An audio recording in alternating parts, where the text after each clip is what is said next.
His Excellency Aden Abdulle Osman, President of the Somali Republic, pays a state visit to the free part of Germany in order to hold personal talks designed to strengthen the fruitful political, economic and cultural relations between the two countries. After a cordial welcome, at which members of the Somali embassy are also present, the national anthems of these two friendly powers are played.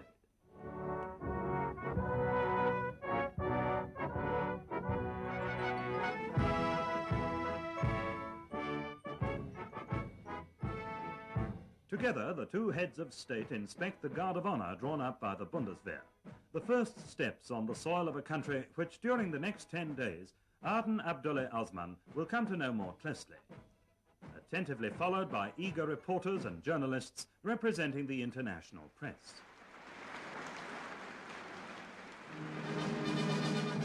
On the day of his arrival, the illustrious visitor, escorted by a police motorcycle unit, calls at the Palais Schaumburg in Bonn, the official residence of the Federal Chancellor.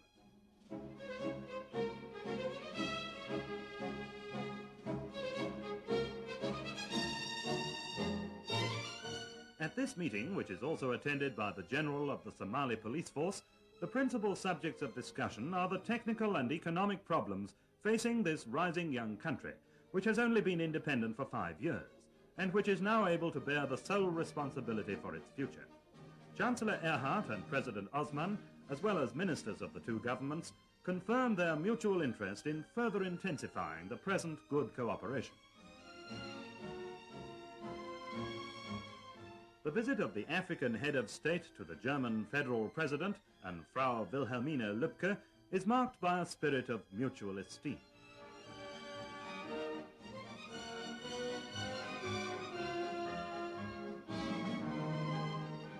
In the presence of his ministers who accompany him on his tour of the Federal Republic, President Osman is decorated with the Grand Cross of the Order of Merit of the Federal Republic of Germany by President Heinrich Lübke.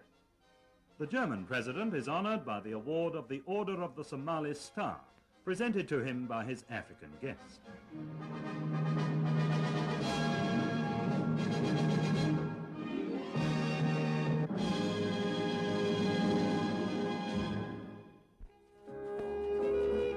The history of German engineering and technology is closely linked with the name of Nikolaus August Otto. On the second day of his visit, the Somali president is shown round the Klöckner-Humboldt-Deutz works in Cologne, where 100 years ago the revolutionary development of the combustion engine first started. Here, the latest technical progress in the field of mechanical engineering is clearly visible, and its details are explained by the company's Director General, Dr. Jakob.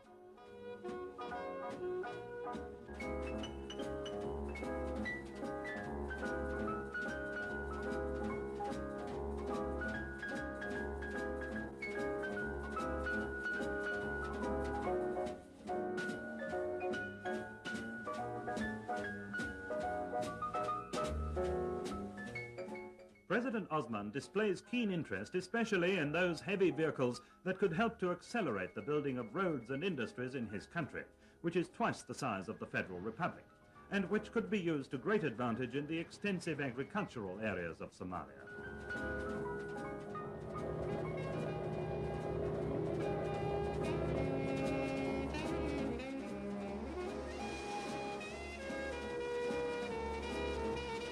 At the site of a great new bridge being built across Germany's largest river by leading Cologne industrial enterprises, the African visitors are able to study the plans as well as the rational road-building methods employed here.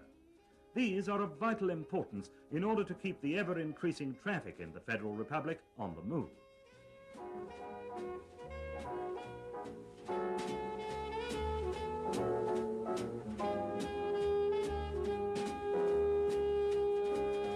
Leading building experts of the Strabag company explain the details of the new bridge across the Rhine in Cologne.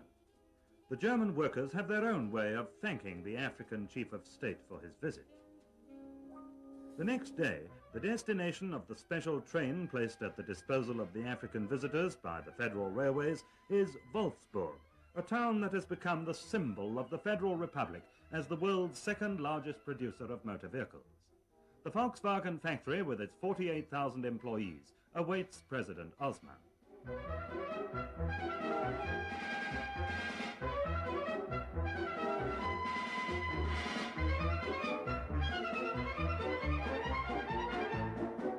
Every day, 5,600 vehicles come off the final assembly lines, ready for shipment to all the countries of the world. Their route to the principal German seaports is followed by the representatives of the Somali Republic to the ancient Hansa town of Bremen.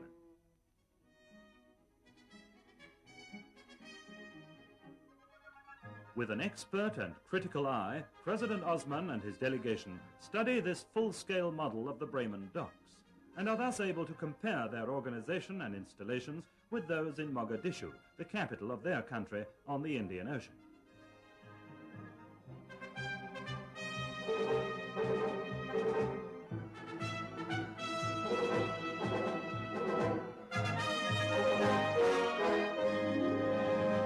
Bremen also becomes the scene of a cordial meeting with fellow countrymen from distant Africa. At the Air Training School of the German Lufthansa, the President is informed of the progress made in the training of future pilots from his country.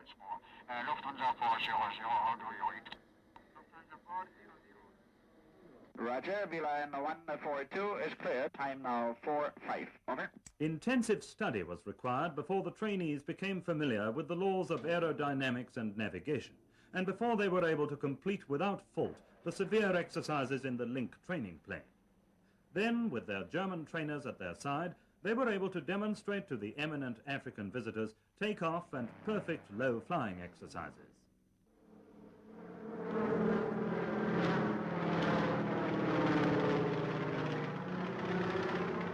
At Bremen Airport, these future pilots of Somalia bid farewell to their president, happy in the knowledge that they have passed their test. Then the head of state of the Somali Republic boards a special plane for the flight to Berlin, the old capital of Germany, where he will be confronted with the political reality of divided Germany. This is a map of Germany. The communists have divided this country into two parts by a strongly fortified frontier which is 865 miles long. The Iron Curtain is designed to seal off the entire communist bloc in East Europe from the free world. Berlin, the capital of Germany, is divided into two parts by the wall built by the communist rulers in East Berlin. This wall of shame separates parents from children, brothers from sisters.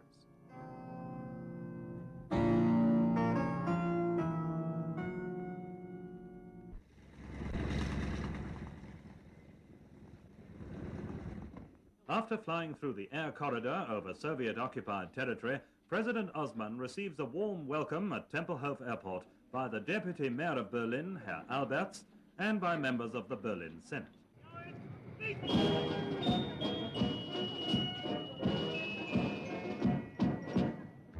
West Berlin receives the visitor from Africa with optimism and animation, with the pulsating traffic of a newly risen metropolis.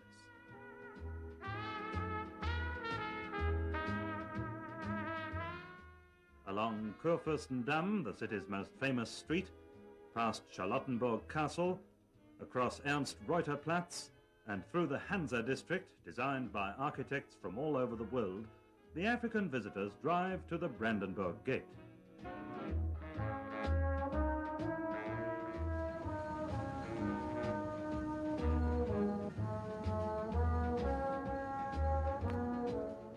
This symbol of national consciousness today signifies the unnatural division of Germany.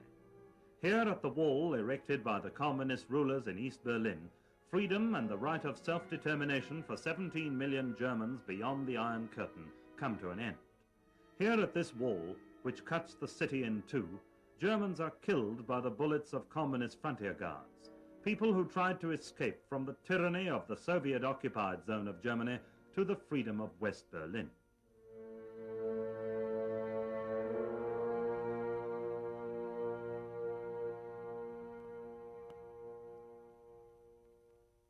In the variety of meetings and impressions, the visit to Garmisch-Partenkirchen will doubtless remain as a treasured memory, recalling the peaceful atmosphere of a small South German town, which is also a center of international tourism. It's situated in Bavaria, on the northern edge of the Alps, and nearly 600 miles from Berlin. The gondola of a cable railway carries the guests from equatorial Africa to the top of the Zugspitze, 9,700 feet above sea level, and Germany's highest mountain.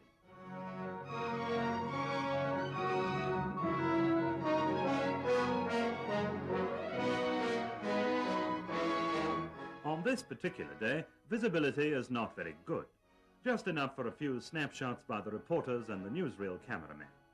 The view across the vast panorama of the Alps is hindered by heavy snow, fog and low cloud.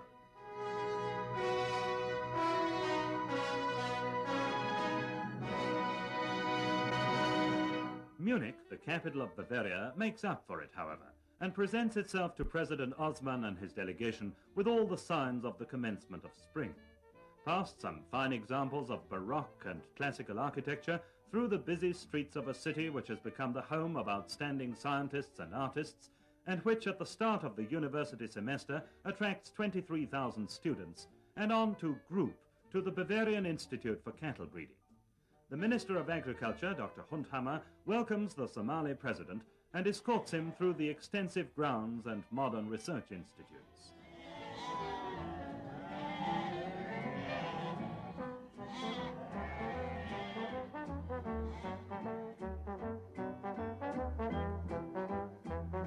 The richer for some useful information which the Somalian experts will doubtless be able to utilize for their agriculture and cattle breeding on the east coast of Africa, President Osman comes to the end of his tour of Germany.